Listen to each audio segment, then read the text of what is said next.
এই দেশের মধ্যে ওলি আল্লাহর ওসিলায় শান্তি আসবে, রহমত আসবে, বরকত আসবে। আমরা জঙ্গিবাদকে বিশ্বাস করি না, মাজার পূজারীকে আমরা বিশ্বাস করি না, আমরা মাজার জিয়ারতকে বিশ্বাস করি। মা বাবার কবর যেরকম জিয়ারত করে ওলি আল্লাহদের মাজার সাহেব আমরা জিয়ারত করি সবের আশা, সবের উদ্দেশ্যে। আমরা সবসময় ওলি আল্লাহদের পক্ষে ছিলাম, ওলি আল্লাহদের পক্ষে থাকবো।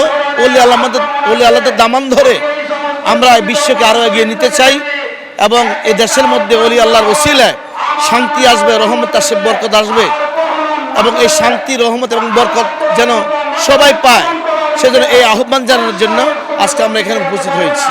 আমরা দৃঢ় কণ্ঠে প্রতিজ্ঞাবদ্ধ হয়ে বলতে পারি যে যারা ভেঙেছে তারা নিজেরাই নিজেদের পরিচয় দিয়েছে। আমার পরিচয় দেওয়ার কোনো কারণ নাই। ওনারা বলেছে আমরা তৌহিদি জনতা, তৌহিদি জনতার নাম দিয়ে এদেশের মানুষকে ঈমান হরণ করে দাঁড়ি টুপি পাঞ্জাবি রেখে মুসলমানি বেশ ধরে অমুসলিমের কাজ করেছে।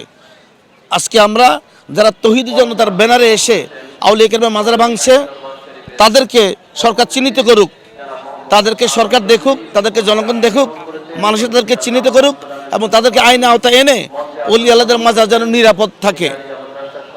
ঠিক আছে, মাদ্রাসা যেন নিরাপদ থাকে, আলেম ওলামাকে হাত উঠানো, মব সৃষ্টি করে তাদেরকে মারা, তারা যেন নিরাপদ থাকে।